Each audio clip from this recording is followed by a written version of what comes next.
है मसीह का प्यारा वचन, ये है वचन, प्यारा वचन, यीशु मसीह का प्यारा। परमेश्वर के धन्य नाम की महिमा हो। प्रभात मनन के सत्र 1777 में आप सभी का बहुत ही विनम्रता के साथ स्वागत करता हूँ। आइए आज का मनन के लिए हम पढ़ते हैं इब्रानी अध्याय 2 पद 8 और 9। तूने सब कुछ उसके पांवों के नीचे कर दिया, इसलिए जबकि उसने सब कुछ उसके अधीन कर दिया तो उसने कुछ भी रख न छोड़ा जो उसके अधीन ना हो। पर हम अब तक सब कुछ उसके अधीन नहीं देखते, पर हम यीशु को जो स्वर्गदूतों से कुछ ही कम किया गया था, मृत्यु का दुख उठाने के कारण महिमा और आदर का मुकुट पहने हुए देखते हैं, ताकि परमेश्वर के अनुग्रह से वह हर एक मनुष्य के लिए मृत्यु का स्वाद चखे। हम कल ये बात देखे थे कि परमेश्वर पृथ्वी पर की अपनी अन्य सृष्टियों के ऊपर मनुष्य को अधिकारी बनाया था। परमेश्वर के स्वरूप और परमेश्वर की समानता में बनाई गई सृष्टि होने के कारण मनुष्य को परमेश्वर की सृष्टियों में सबसे श्रेष्ठ सृष्टि भी अवश्य समझ सकते हैं, परंतु पाप मनुष्य की अवस्था को परमेश्वर की अन्य सृष्टि स्वर्गदूतों से भी कुछ नीचा कर दिया। स्वर्गदूतगण, जिसमें करूबे, सराफे एवं असंख्य अन्य स्वर्गीय प्राणियां शामिल हैं, शारीरिक मृत्यु के अधीन नहीं हैं। उनमें प्रकृति नियमों से बाहर के कार्यों को करने की क्षमता रहती है। वे हमेशा स्वर्ग में परमेश्वर की उपस्थिति के करीब रहने की सौभाग्यता प्राप्त स्वर्गीय प्राणियां हैं, परंतु पाप से प्रदूषित मनुष्य मृत्यु के अधीन हो गया और परमेश्वर की उपस्थिति से भी उसे दूर कर दिया गया। उत्पत्ति अध्याय 2 पद 17, अध्याय 3 पद 23। हम ये वचन से जानते हैं कि मृत्यु पाप का परिणाम है। मनुष्य का मृत्यु के अधीन होना यद्यपि उसके अनाज्ञाकारिता का ही परिणाम क्यों न हो, वो ये नहीं चाहता था कि वो मृत्यु के अधीन हो जाए, ना ही परमेश्वर से दूर हो जाए। यद्यपि परमेश्वर की इच्छा ये थी कि अपनी समस्त अन्य सृष्टियों को वो मनुष्य के अधीन कर दे।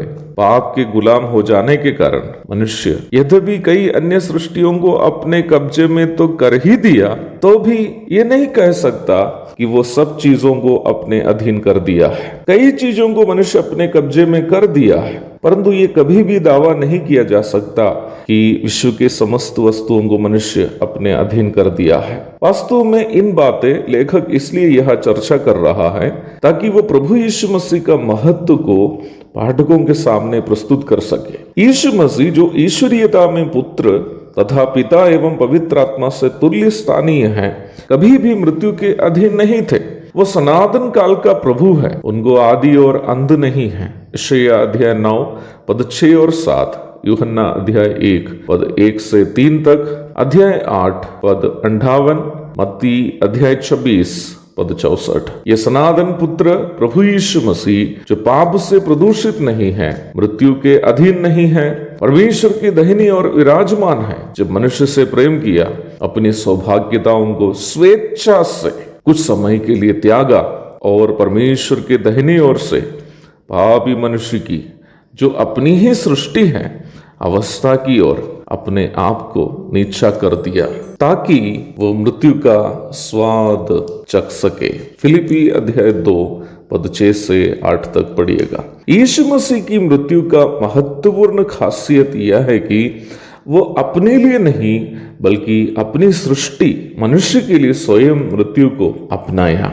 और वो इसलिए भी था कि यीशु मसीह की मृत्यु के अलावा मनुष्य को अनंतकालीन मृत्यु से बचने के लिए दूसरा कोई विकल्प ही नहीं था। प्रभु यीशु मसीह यहाँ नम्रता को वास्तविक रूप में परिभाषित कर रहा था। कोई फिल्मी सितारा या कोई बहुत बड़ा व्यवसायी आम आदमी की तरह कुछ भी कर दिया तो हम भारतवासी चिल्लाने लगते हैं कि वह कितना नम्र आदमी है, जबकि उन लोग ऐसे करने से आम आदमी को कोई फायदा नहीं है। यदि कोई व्यवसायी बिना चप्पल से चला हो, यदि कोई फिल्मी सितारा जमीन पर बैठ के खाना खाया हो, तो हम सोचते हैं वो नम्र है इसलिए ऐसा किया है, जबकि वो नीचे बैठकर खाना खाने से या चप्पल के बिना चलने से अन्य लोगों को उससे कोई फायदा नहीं है। नम्रता की सही परिभाषा वास्तव में अगर देखनी हो तो हमें यीशु मसीह की ओर देखना है। प्रभु यीशु मसीह अपनी सौभाग्यताओं को त्याग कर इसलिए मनुष्य बनकर धरती पर आया और मृत्यु का स्वाद चखा, ताकि हम मनुष्य जो पाप से प्रदूषित तथा मृत्यु के अधीन हैं, उन सौभाग्यताओं को पाए जो यीशु मसीह की है। यीशु मसीह जिन स्वर्गीय सौभाग्यताओं को त्याग कर धरती पर आया, वो इसलिए ऐसे किया ताकि उन सौभाग्यताओं को जो यीशु मसीह की है हम पापी मनुष्य पाए।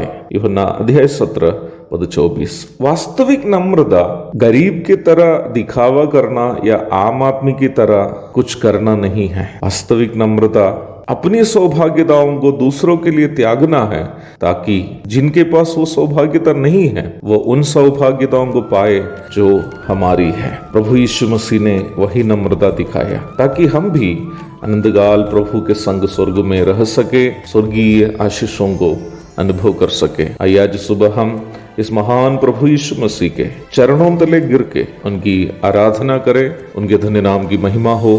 आमीन।